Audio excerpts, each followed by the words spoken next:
I'm going to start charging you off all this, you know.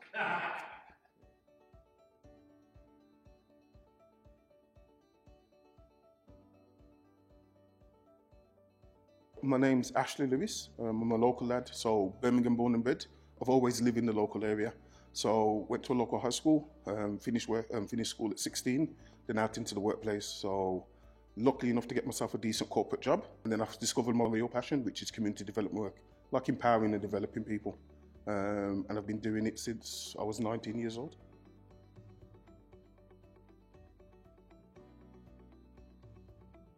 From a participant point of view, the great thing is we have a collection of seedbeds throughout the country. So we've got a couple in London, we've got 2 here in Birmingham, we've got satellite centres in Sheffield and 1 in Luton. So it's kind of, you can pull people from all over the country. The great thing about the seedbed approach is you kind of sort of know what you're getting before the person enters the programme.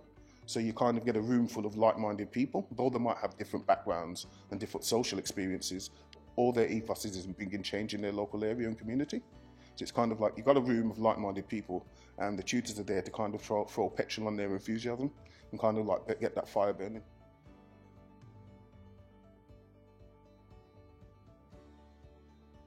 Six-month commitment in total. At least once a month there's some type of activity. So it's either our weekend residentials, it's our coaching as well. Just to explain, so you get assigned a course coach after your first residential, who's there to kind of help you, support you, and help you develop your project idea, and actually develop you as a person throughout the 6-month process.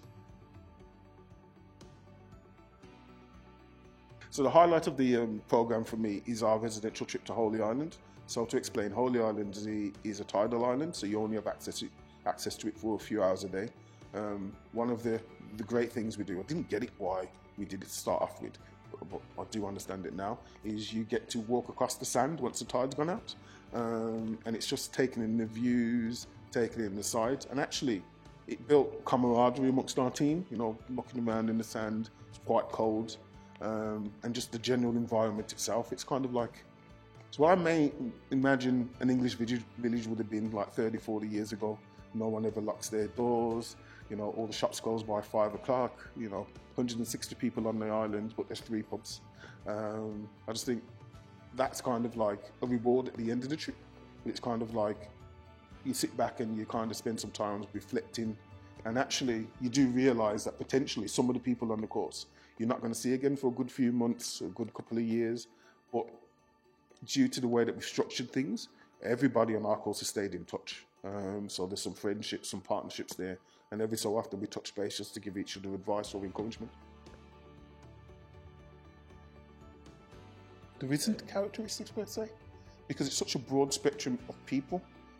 So here I am, an inner city kid, you know, type of thing, always lived in the inner city type of thing. We've got people that, you know, live in the countryside. I think the thing that we all have in common is that you care about the community that you're living in. That's the profile of a change maker, is you actually care about the community you live in and you want to make a change there as well.